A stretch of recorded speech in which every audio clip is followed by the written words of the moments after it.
all of the decisions we've been talking about in the last few videos are pretty much interrelated, because the format that you want to present your information in may well help determine which script you use. If you want to present it in a certain format, there may only be certain scripts that support that format. So you need to understand what format you want to present the information in. Whatever format you choose, it has to be suitable for your niche.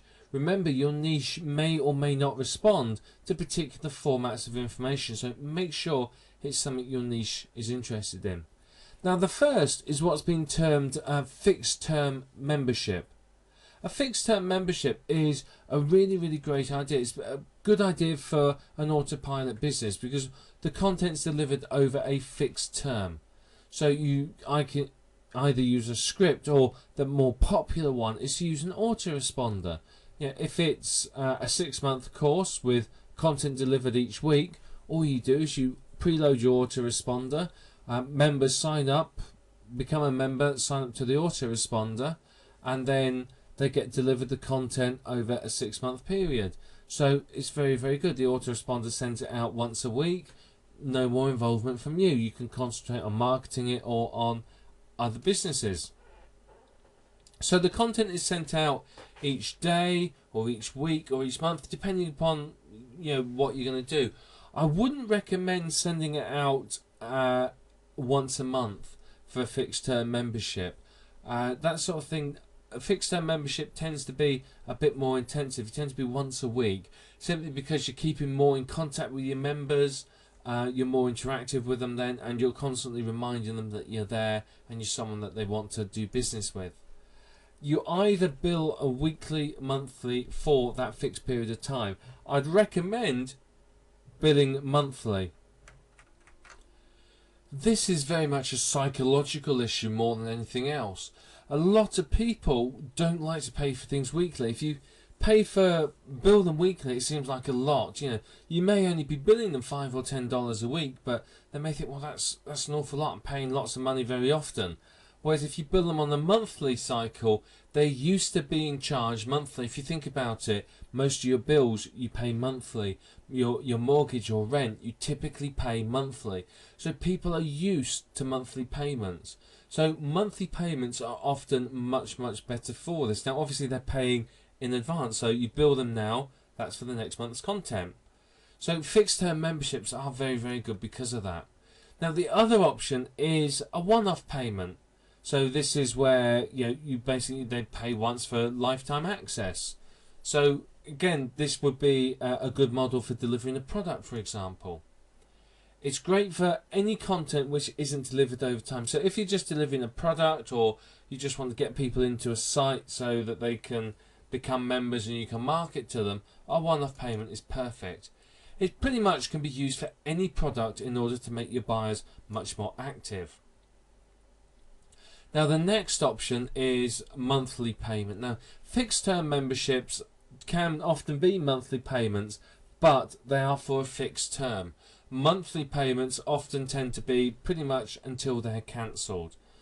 So it could be for a fixed term, or typically in the example here, it's recurring until the buyer leaves your site. The content typically will be delivered via some sort of script. It'll either be drip fed by the script or added manually by yourself every month or every period of time when they're expecting it. Monthly payment is good for things like a PLR or a resale rights membership. Those fit very nicely into the monthly payment model. Or pretty much any site where content is going to be delivered over a long period of time, and there's always going to be new things added. Maybe an interview site, or a sports team site, or social networking site, something like that. They can often work well as monthly payments. The other formats, again, these are ideas. If you're in the internet marketing niche, you may want to look at a private label rights site where you sell private label rights products. You can either create them yourself or outsource them. Bear in mind, if you're outsourcing them, you have to be able to recoup the cost for that from your members.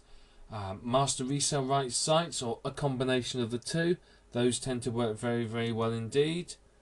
You can also create social networking sites. Create social networking niche sites and then charge for different levels of membership. That's a very, very good idea as well. Or the final option is product delivery or training sites. How to look after your hamster, how to restore your classic Mustang, whatever it might be. Things like that. How to train your horse. All of these could be potential formats. There's a lot of ideas here and a lot of information, and you need to sort of clarify in your head what options you're going to pick, basically. Which format's going to work for you, which formats work for your niche, how can you package the information in such a way that it fits nicely into a membership site. And to be honest, that's the big questions. How do you do that? And if you can answer that, then you're ready to start marketing and setting up your membership site. And sometimes you need to think about it a little. So it's worth spending the time in the planning stage. Don't get caught up in planning and never actually take action. But spend some time in the planning stage and think about how you are going to run your membership site, and that will give you an idea of how it all fits together. It's very, very interlinked, and all the decisions affect each other. So it's not all going to suddenly become crystal clear when you say, right, I'm using this script, I'm doing this, I'm doing that. They're all very interrelated, so they'll influence each other significantly. But decide which format suits yourself and suits your niche, and then you're ready to go and start setting up your membership site, driving traffic, recruiting members, and most importantly, earning.